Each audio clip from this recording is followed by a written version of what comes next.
मी मध्यंतरी ताई रायगडला गेलो होतो. एक 12 वर्षाचं बारकं पोरग माझ्या पैशाला मला म्हणला, दादा माझी एक इच्छा आहे म्हणला. म्हणलो काय आहे?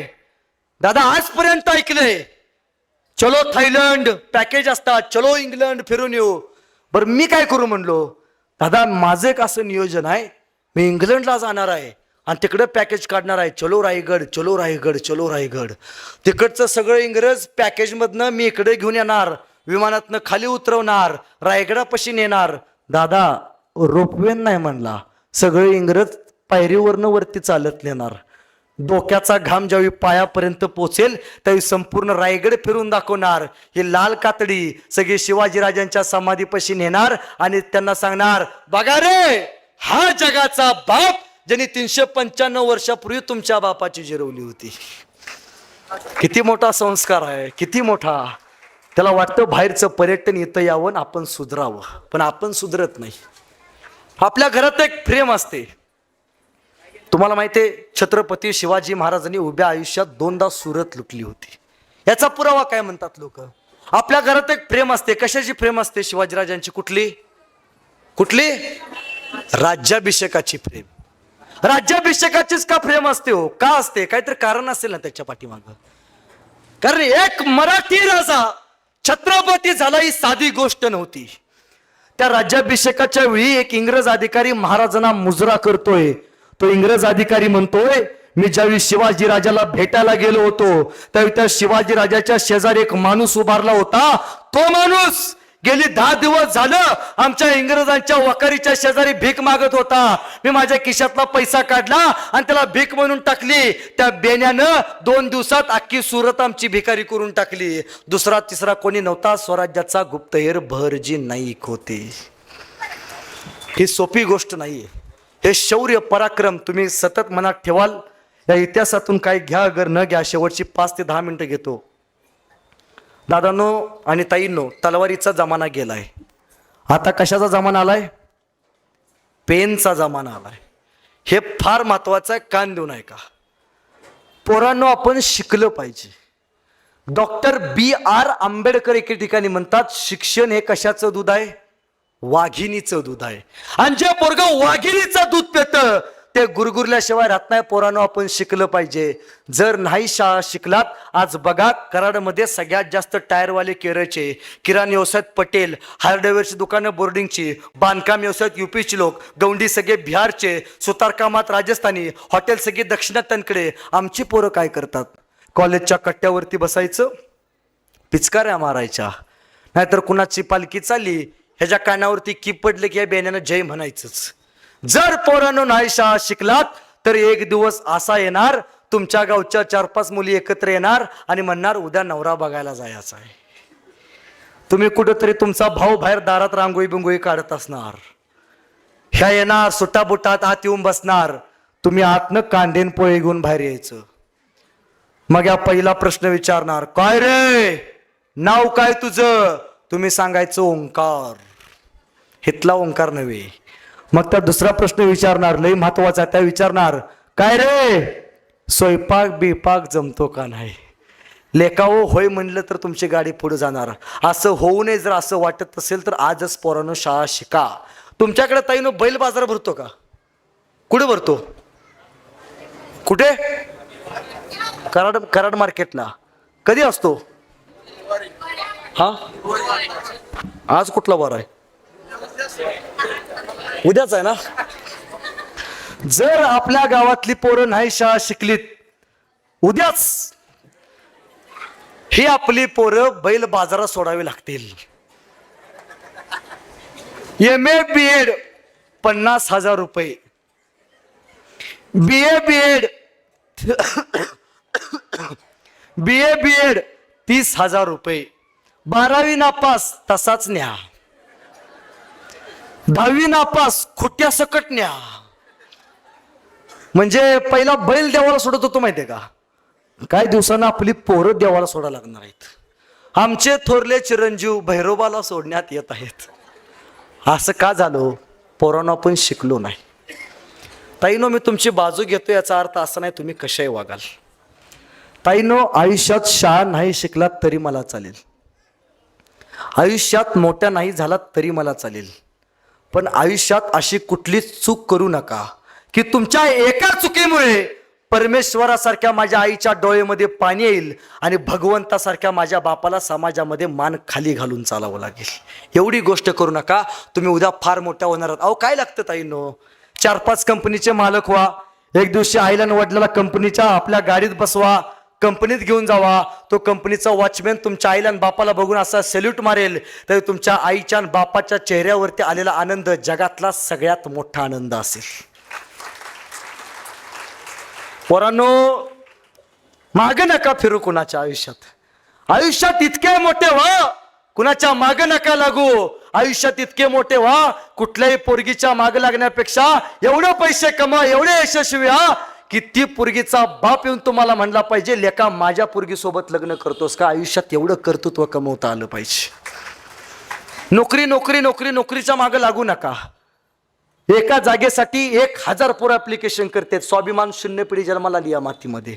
ताई पुण्यात एक जागा भरायची होती क्लर्कची, आणि एका जागेसाठी 1000 पोरांनी ऍप्लिकेशन केलं. प्राणी संग्रहालय होतं. एका पोराचं सिलेक्शन झालं, त्याला अपॉइंटमेंट लेटर हातात मिळणार तोपर्यंत बागेतला शिपाई पळत आला, साहेब बागेतला गोरीला माकड मेले, आपण याला नोकरी काय देऊ शकत नाही. पोरानं पायीच धरलं साहेबाचं. साहेब वाटेल ती करायला तयार आहे, नोकरी काढून घेऊ नका. साहेब म्हणले, हे बघ बागेतला गोरीला माकड मेलाय, तू रोज यायचं, गोरिलाचे कपडे घालायची, पिंजऱ्यात जाऊन उभा राहायचं. म्हणला पगार क्लर्कचा तर क्लर्कचा, म्हणला गोरिला तर गोरिला. रोज यायचा, गोरिलाचे कपडे घालायचा, स्वाभिमान शून्य पिढी. यायचा, गोरिलाचे कपडे घालायचा, पिंजऱ्यात जाऊन उभा राहायचा. ही बारकी पोरं जायची, त्याला खायला टाकायची. म्हणला बरं आहे, म्हणला पगार पण चालू आहे, डेली अनाउन्स पण चालू आहे. म्हणला एकदा बारक्या पोरांची सहल गेली आणि पोरं त्याला खायला टाकायला लागली. एक खाता खाता जोर जोर उड्या मारायला लागलं आणि उड्या मारता मारता चुकून हे वाघाच्या पिंजऱ्यात जाऊन पडलं.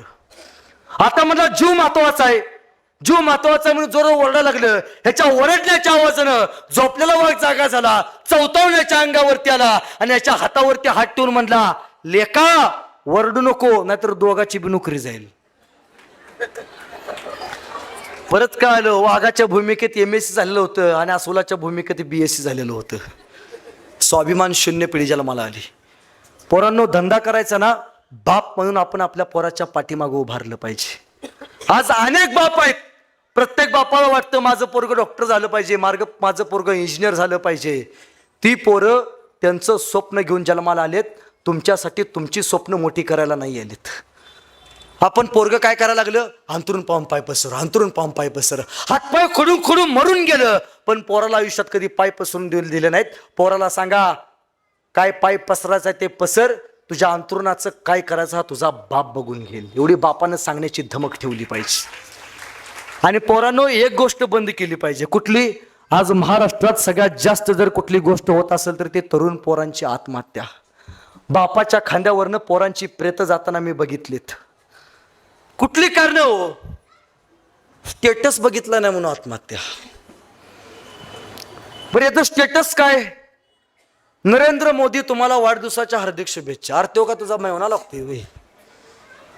आपण काय करतोय? बापानं आयफोन घेऊन दिला नाही म्हणून आत्महत्या, बापानं मोबाईल घेऊन दिला नाही म्हणून आत्महत्या. एवढी शुल्लक कारणावरनं एवढं आयुष्य शुल्लक झालं का हो? एका किडनीची किंमत 10 लाख रुपये, एका हृदयाची किंमत 40 लाख रुपये. या सगळ्या अवयवांची किंमत केली ना, जगात तुमच्याकडे जेवढी संपत्तीची स्वप्न सुद्धा नसतील ना, तेवढ्यापेक्षा मोठ्या संपत्तीचं शरीर देवाने तुम्हाला आम्हाला दिलंय. आणि आपण काय करतो? आत्महत्या करतो. महाराज आत्महत्या केली का? अनेक संकट आली, कुठं जीव देऊ वाटला का हो? नाही. महाराजांनी संकटाला खऱ्या अर्थानं आपण त्या संकटाला कसं विरोध करायचा हे महाराजांनी शिकवलं. पोरांनो, स्टेटस ठेवत बसू नका. आयुष्यात एवढे मोठे व्हा, स्वतःचा स्टेटस इतरांचा स्टेटस ठेवत बसू नका. आयुष्यात एवढे यशस्वी व्हा की असा एक राजा मातीमध्ये होऊन गेला, ज्या माणसानं 395 वर्षापूर्वी स्वतःचा स्टेटस निर्माण केला. आज इथली माणसं स्वतःच्या स्टेटसला त्या माणसाचा स्टेटस ठेवतात, the name of Chhatrapati Shivaji Maharaj. एवढे मोठे व्हा की लोकांनी आपलं स्टेटसला ठेवलं पाहिजे. एखादा PSI MPC ची पोस्ट काढा, चौकात बॅनर लागू दे, बापानं आपल्या बॅनरकडे बघू दे आणि एकदाच म्हणू दे, आयुष्यात लेकानं माझ्या कमवून दाखवलं, बास, बाकी काय नको. ह्या एका वाक्यासाठी आयुष्यभर जगलं पाहिजे. ताईंनो, मी अनेक ठिकाणी बघितले, अनेक मुली काय म्हणतात माहितीये, माझ्या बापानं माझ्यासाठी काय केलंय. काय असतं पोलीस स्टेशनमध्ये वाक्य, माझ्या बापानं माझ्यासाठी काय केलंय. जगात सगळ्यात जास्त मुलींवरती प्रेम करणारा माणूस जर कोण असेल तर तो आहे बाप. का माहितीये, मुलानं फक्त विचारावं, पप्पा पैसे पाहिजेत, सुट्टे नाहीत. लेकीनं विचारावं आणि लेकीसाठी बापानं आपलं पाकिट लेकीसमोर मोकळं करावं. जगात बाप करू शकतो. ज्यावेळी तुमचा जन्म झाला ना ताईंनो, ज्यावेळी तुमचा जन्म झाला, सगळ्यात जास्त आठवण तुमच्या बापाला आली बरं का. लेक झाली, अख्ख्या गावाला पेढं वाटलं. पोरग जन्मल्यावरती गप बसला असेल, पण बाप जन्मल्यावरती नाचला. का? कारण पोरग जन्मल्यावरती फक्त पोरग होतं, पण मुलगी जन्मल्यावरती घरात लक्ष्मी येते त्याला माहिती होतं. लक्ष्मी जन्माला आली, आनंदानं दिवसभर गगनात हरवला होता. तुमचं लग्न ठरलं, लग्ना दिवशी बायकोला सांगितलं, लय किरकिर करायची नाही, लेकीचं लग्न आहे माझ्या, सगळं चांगलं लेकीला घेऊन देणार. पैसे कमी होते, बाप फटका होता, बाप गरीब होता, पण बापाने कधी संपत्ती लेकीसाठी बघितलं नाही. जेवढी होती सगळी जमीन विकली, लेकीच्या लग्नासाठी चांगलं चांगलं साहित्य घेतलं. तुमचं लग्न ठरलं, पत्रिका छापायला गेला, पत्रिकेत ज्यावेळी तुमचं नाव टाकलं ना, नाव टाकताना डोळ्यात पाणी पडत होतं. का? माझी लेक जाणार आहे म्हणून. तुमचं लग्न ठरतं, बाप दिवसभर फेटा घालतो, अख्ख्या गावाला सांगतो लेकीचं लग्न आहे, जेवल्याशिवाय जायचं नाही बरं का. ज्यावेळी तुमच्या डोक्यावरती अक्षदा पडतात, कोपऱ्यात बघायचं, बापाच्या डोळ्यातनं पाणी पडत असतं. तुम्ही जायला निघता, बाप पळत जातो, दिवसभर हरवलेला असतो, शांत असतो, बोलत नाही जास्त. का? लेक जाणार आहे. पळत जातो, जावयाचा हात घेतो, लेकीच्या हातात ठेवतो. जावय बापू तर हाताच्या फोडाप्रमाणे सांभाळले बरं का लेकीला. जावय बापू, माझ्या लेकीला कधी रडताना बघितलं नाही हो मी जन्मल्यापासनं. छकुली आजपर्यंत माझी हसत हसत राहिले. जावय बापू, माझ्या लेकीला असंच ठेवा बरं का.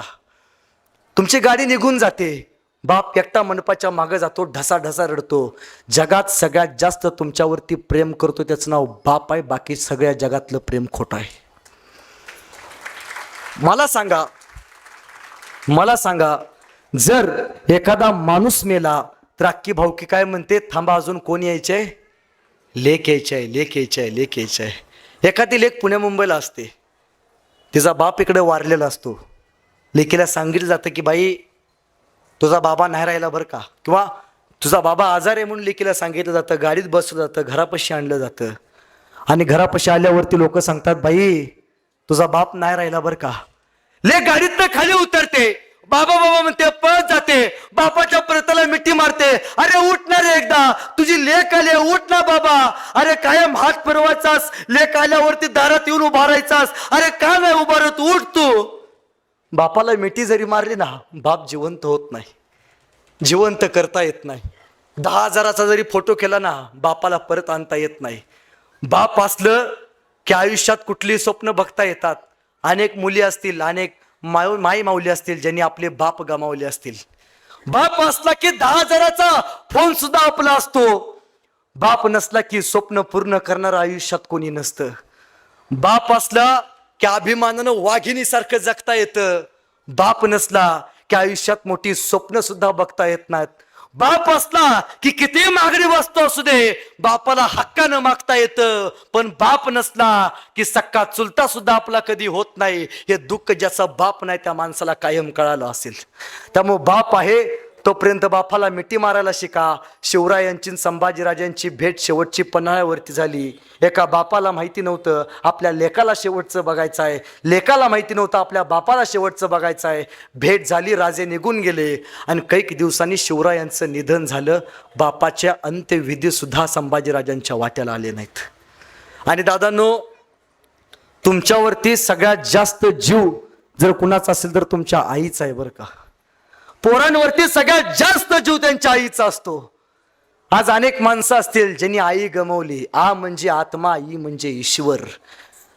आई जगातलं असं एकमेव ठिकाण आहे, तुम्हाला माहित आहे या जगात हजारो पर्याय आहेत मरण्यासाठी, पण जन्मण्यासाठी फक्त एकच पर्याय आहे, तो म्हणजे फक्त आई.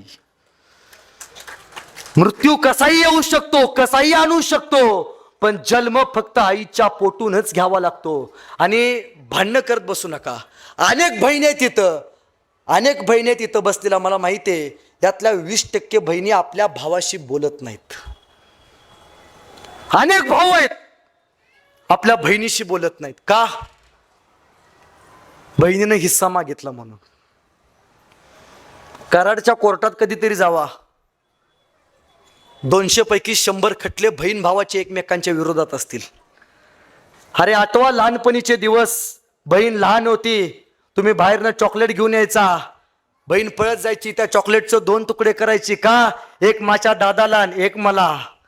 लहानपणी खेळ खेळायचो, आपण दोघं एकत्र राहायचो. ते बहीण भाऊ, एका रक्ताचे बहीण भाऊ एकमेकांच्या विरोधात झाले. ताईनो, हिस्सा नाही मागायचा आयुष्यात, कधीच हिस्सा नाही मागायचा. आणि भावांनो, किती भाव आहे तो? आठवड्यातनं एकदा तरी बहिणीला कधी फोन करून विचारलाय का तुझी तब्येत कशी आहे म्हणून? नाही विचारत आपण. कधी बहिणीला फोन केलाय, काय ग बरे आहेस का? आई वडील नाहीत आपल्याला. बहिणीचा आई वडिलांनंतर सगळ्यात जास्त आधार कोण असेल तर तो भाऊ असतो. किती भाऊ आहेत ज्यांनी बहिणीला फोन केलाय हो? कधी करतो का फोन आपण? नाही करत आपण. या जगात आईनंतर दुसरं दैवत आहे ज्याला वाटतं की माझ्या माणसाचं चांगलं व्हावं. त्या दैवताचं नाव म्हणजे तुमची बहीण आणि तुमची सख्खी बहीण आहे. जगात दुसरं तुमच्यावरती कोणी प्रेम करत नाही. आज अनेक भाऊ आहेत एकमेकाशी बोलत नाहीत इथं बसलेले. का? ह्याची 2 एकर इकडं, ह्याची 2 एकर इकडं, भांडणं मधल्या 2 फुटाच्या बांधावरनं. हे भांडणं कुठे जातात? हे भांडणं कोर्टात जातात. कोर्टात कोण असतात? वकील असतात. हे वकील दोघांची भांडणं ऐकून घेतात आणि दोघांच्या 2 एकराच्या नादात दुसरीकडे 4 एकर विकत घेतात. पण याला कळत नाही, आपला भाऊ आहे, काय घेऊन जाणार आहे? सगळं तयार आहे, मडकं तयार आहे, फडकं तयार आहे, गुलाल तयार आहेत, रडणारी तयार आहेत, उचलणारी तयार आहेत. आता घरला फोन करून सांगा सुदर्शन गेला, जायच्या अगोदर रडायला चालू होते. सगळं तयार आहे, फक्त काय करायचं आहे? श्वास सोडायचा. उद्या तुम्हाला वाटत असेल तुमच्या नावाला लई किंमत आहे, काय नाही, इथं बसलाय तोपर्यंत लोक तुम्हाला नावानं हाक मारतील. ज्या दिवशी मराल लोक लगेच म्हणतील बॉडी कुठपर्यंत आले. एका क्षणात तुमच्या नावाचं रूपांतर बॉडीमध्ये होतं. आयुष्यात काही कमवू नका. आयुष्यात फक्त एक गोष्ट कमवा, चांगली संपत्तीपेक्षा चांगली पोरं कशी तयार होतील याचा विचार करा. ताईनो, पुण्याला एके ठिकाणी कार्यक्रमाला होतो. एक प्राध्यापक होते. ते म्हणाले, साहेब माझी 2 मुलं इंजिनियर आहेत. म्हटलं छान की. साहेब माझी 2 मुलं परदेशात असतात. म्हटलं वा किती सुंदर. साहेब पोरं परदेशात आहेत पण गेली 3 वर्ष झालं मी वृद्धाश्रमात आहे. म्हटलं असं का हो? साहेब 2 पोरं शिकली, 2 पोरं पुण्याला गेली. साहेब काही दिवसानं माझी बायको वारली. मी पोरांना पत्र पाठवलं, फोन केला की बाबा तुमची आई आली, आई गेले, आईला दर्शन घ्यायला या. त्यातला फक्त मोठा भाऊ आला, बारका भाऊ आला नाही. मोठा मुलगा आला, थांबला, 3 दिवस थांबला, आईला अग्नी दिली आणि गोड केलं, जायला निघाले. म्हणलं अरे थांब, आईचं कार्य पूर्ण कर, लोक भेटायला येतात, भेटून जा. तो म्हणला पप्पा मला कंपनीत फार काम आहे, हे पैसे घ्या, आईचं गोडधोड फार मोठ्या प्रमाणात साजरे करा. मी विचारलं का रे, वर्षभर चांगला डबा करून दिला, कधी दुधाचे पैसे मागितले का? त्या दुधावरती मोठा झालास, कधी जेवणाच्या आईनं पैसे मागितले का? आणि तू आईच्या 10व्याचे 12व्याचा हिशोब करून चाललास. मी विचारलं तू एकटा चालास, बारका का आला नाही? तर तो मला म्हणाला माझा पोरगा की पप्पा मी भैयाला म्हणालो होतो चल आईला शेवटचं बघून घेऊ, पण भैया म्हणाला की दादा मला आता वेळ नाही, आईच्या वेळी तू जा, बापाच्या वेळी मी जातो. आईला आणि बापाला विकत घेणारी पिढी या मातीमध्ये जन्माला आली. छत्रपती शिवाजी महाराजांच्या काळात पोरं शिकली नव्हती, पण महाराजांच्या काळात एकही वृद्धाश्रम नव्हतं. आज आता आमची महाराष्ट्रातली पोरं शिकली आणि तालुक्याला वृद्धाश्रम तयार झाली. घराला नाव अण्णांची कृपा आणि अण्णा रातभर गोट्यात नाही. नावं ठेवत बसू नका घराला. आई वडील आपल्यामुळे आनंदात राहतील एवढा विचार करा, अशी आशावाद व्यक्त करतो. बराच वेळ झालं मला तुम्ही सहन केलात. खरं तर शिवाजीराजांच्या इतिहासातनं काय शिकावं, तर शिवाजीराजांच्या इतिहासातनं आई वडिलांचे संस्कार शिकावेत, गड किल्ले कसे स्थापन करावेत ते शिकावं, शौर्य शिकावं, पराक्रम शिकावा आणि यातनं पिढ्यानपिढ्या घडाव्यात. ताईंनो, माझ्या घरात कधी या, मी सांगलीच आहे. मी जन्मल्यापासून आत्तापर्यंत एकदाही टी व्ही बघितला नाही, एकदाही नाही. माझ्या वडिलांचं एक 50 लाखाचं घर आहे, पण 40,000चा सुद्धा टी व्ही नाही. माझ्या वडिलांनी माझ्या घरात 40,000चा टी व्ही बसवला नाही, पण माझ्या वडिलांनी माझ्या घरात 40,000ची छत्रपती शिवरायांची संभाजी महाराजांची पुस्तकं मात्र जरूर आणून ठेवलीत. आपण आपल्या पोरांना काय शिकवतोय? आपण पोराच्या वाढदिवसाला बाप बंदूक घेऊन जातो, त्यातनं पोरगा असं बापाला मारल्याचं नाटक करतोय, त्यातनं बाप मेल्याचं नाटक करतोय, त्यातनं आईला हसायला येते. काय संस्कार घेतोय? ताई, तुम्ही संक्रांत साजरी करता का तुमच्याकडं? ताई, वाण देता एकमेकीला. काय वाण देता?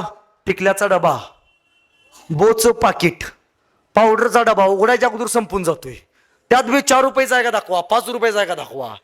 इथनं पुढं संक्रांतीला एकमेकीला कुठलंही वाण द्यायच्या अगोदर, कुठलंही 5-10 रुपयाची वस्तू देण्याच्या अगोदर एक छत्रपती शिवरायांचं पुस्तक दुसऱ्या मायमाऊलीला भेट वाण म्हणून द्या. नक्कीच तुमच्या पोटी संभाजी राजे जन्माला आल्याशिवाय राहणार नाहीत. आणि गड किल्ले बघा, जसं जसं मी कुठल्या धर्मावरती टीका करत नाही, पण जसं मुस्लिम धर्माचं हजला गेल्याशिवाय त्यांच्या आयुष्याचा अर्थ पूर्ण होत नाही, तसं प्रत्येक हिंदूचं आयुष्यात एकदा तरी रायगडला गेल्याशिवाय आयुष्याचा अर्थ पूर्ण होत नाही. जगात कुठे फिरा, फार मोठ्या गाडीतनं फिरा, पण छत्रपती शिवरायांचे गड किल्ले तुमच्यासाठी वाट बघतेत. किल्ल्यावरती गेल्यावरती तुम्हाला किती आनंद होईल का नाही मला माहिती नाही, पण तुम्ही गेल्यावरती शिवरायांच्या किल्ल्यांना मात्र तुम्हाला बघून आनंद होईल. तो आनंद, गडकिल्ल्यांचा आनंद अभेद्य राहावा एवढीच आशावाद व्यक्त करतो. 3 एप्रिलला राजांचं निधन झालं आणि एक कवी मित्र एके ठिकाणी म्हणतो, रक्त सुद्धा रडलं होतं माझा राजा गेल्यावर, रक्त सुद्धा रडलं होतं माझा राजा गेल्यावर, थकला नाही कधीच तो अनेक युद्ध केल्यावर. जखमा सुद्धा म्हणत होत्या थांब राजा थोडं, जखमा सुद्धा म्हणत होत्या थांब राजा थोडं, हातात होती ढाल आणि पळत होतं घोड. अरे छत्रपती शिवाजी राजाचं नाव ऐकून एकदा डोळे झाक आणि तुझ्या मार्गात आलेली संकट कापून टाक, तुझ्या मार्गात आलेली संकट कापून